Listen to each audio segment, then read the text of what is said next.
Assalamualaikum warahmatullahi wabarakatuh. Alhamdulillahirabbil alamin. Bersyukur kepada Allah Subhanahu wa taala, bersalawat kepada Nabi besar Muhammad sallallahu alaihi wasallam. Gimana kabarnya anak-anak Ustaz? Ya, alhamdulillah. Antum harus jaga kesehatan pada kondisi saat sekarang ini. Semoga pandemi ini cepat berakhir dan kita semua dilindungi oleh Allah Subhanahu wa taala. Amin, amin, amin ya rabbal alamin. Oke anak-anak Ustaz, sedikit Ustaz mengingatkan kepada antum semuanya bahwasanya antum harus selalu menjaga sholat wajib maupun sholat sunnah antum, dan juga membaca Al-Quran, mengulang hafalan antum, karena semuanya itu bernilai ibadah bagi Allah Subhanahu wa taala.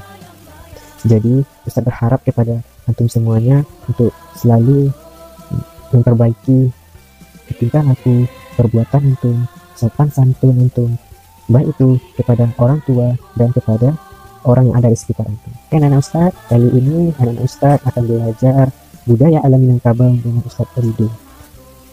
Kita buka pembelajaran kita dengan mengucapkan basmalah.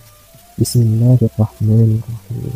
Oke anak-anak Ustaz, kemarin anak-anak Ustaz telah belajar pada pertemuan yang lalu tentang sopan santun pada waktu berbicara dan menjawab pertanyaan.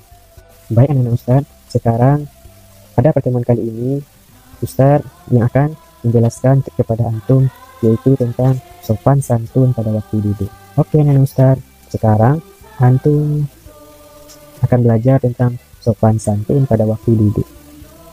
Pada pertemuan kali ini Ustaz akan menjelaskan 3 tujuan pembelajaran. Yang pertama, anak-anak Ustaz mampu menerima informasi tentang cara duduk di hamparan. Dan yang kedua, anak-anak Ustaz mampu memperagakan dan melakukan cara duduk laki-laki. Yang ketiga, anak-anak Ustaz mampu memperagakan dan melakukan cara duduk perempuan. Nah, itu 3 tujuan pembelajaran kita pada pertemuan Ustaz. Jadi sudah saya jelaskan ada 3 tujuan pembelajaran kita pada kali ini. Oke, yang pertama anak-anak Ustaz, yang cara duduk di hamparan. Sebelum Ustaz masuk bagaimana cara duduk di hamparan ini, anak-anak Ustaz belum tahu dengan apa sih hamparan itu. Oke anak Ustaz, baik anak Ustaz, jadi hamparan itu adalah ibarat saat ini hampir di setiap rumah ada kursi, permadani, tikar, dan alat tempat duduk lainnya. Namun yang perlu anak Ustaz ketahui bahwa semua alat itu di Minangkabau sudah lazim dipakai orang.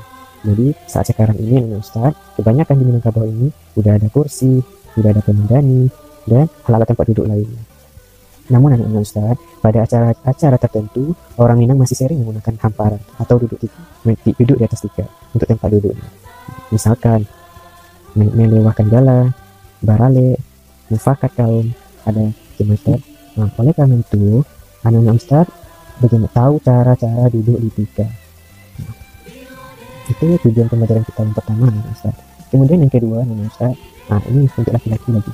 Yang kedua, anak-anak Ustaz mampu memperagakan cara duduk ini bagi laki-laki.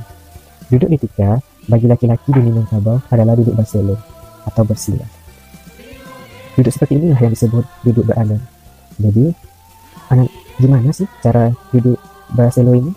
Caranya, kedua kaki dilipat teratur, lutut tidak boleh ditegakkan, punggung tidak boleh membungkuk. Kenapa? Karena akan merusak tulang punggung anak-anak Ustaz. Jadi, waktu duduk, baselo kaki dilipat dan punggung lurus, sehingga duduk bisa bertahan dalam waktu yang lama, Ustaz. Nah, itulah yang kedua, pembelajaran kita, Ustaz. Kemudian yang ketiga, ini khusus untuk perempuan. Ya, gimana sih cara duduk perempuan di Minangkabau ini? Nah, Ustaz, yang perempuan di Minangkabau ini, ya, ada cara duduknya, itu duduknya yang bersimpuh atau bersimpuh. Nah, Ustaz tahu nggak gimana caranya? Ya, caranya adalah lipat kaki kanan dan kaki kiri di bagian samping tubuh. Posisinya, ujung kaki kiri diletakkan ke samping pinggul. Kaki kanan disusun sejajar dengan kaki kiri. Bisa juga dilakukan sebaliknya. Nah, dengan posisi duduk seperti itu, perempuan akan tampak sebagai wanita yang mulia dan agung. Baik anak Ustaz, ada juga yang namanya sumbang duduk menurut adat Minangkabau. Anak Ustaz tahu nggak apa yang dimaksud dengan sumbang duduk? Oke, anak Ustaz, sumbang duduk itu adalah yang tidak boleh dilakukan saat duduk. Nah, ini khusus untuk perempuan ya. Yang pertama anak Ustaz, duduk di tepi jalan tanpa ada yang menemani dan tidak ada keperluan. Jadi Anak-anak Ustaz, kalau seandainya tidak ada keperluan, tidak usah duduk di tepi jalan. Tidak ada berfaedah untuk kita duduk di tepi jalan ini, Ustaz. Kemudian yang kedua, duduk di mana laki-laki banyak duduk dan bermain.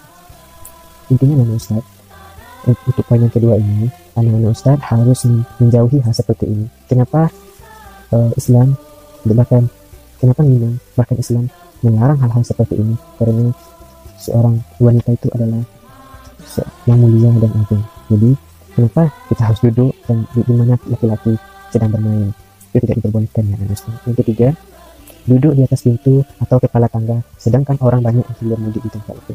Jadi anak Ustaz tidak boleh duduk di atas pintu ataupun kepala tangga. Yang keempat, anak-anak Ustaz tidak boleh duduk berdekat-dekatan dengan famili laki-laki seperti adik, kakak, mama, ipar, bisa, apalagi dengan laki-laki lain. Hampir sama dengan poin yang kedua tadi anak Ustaz.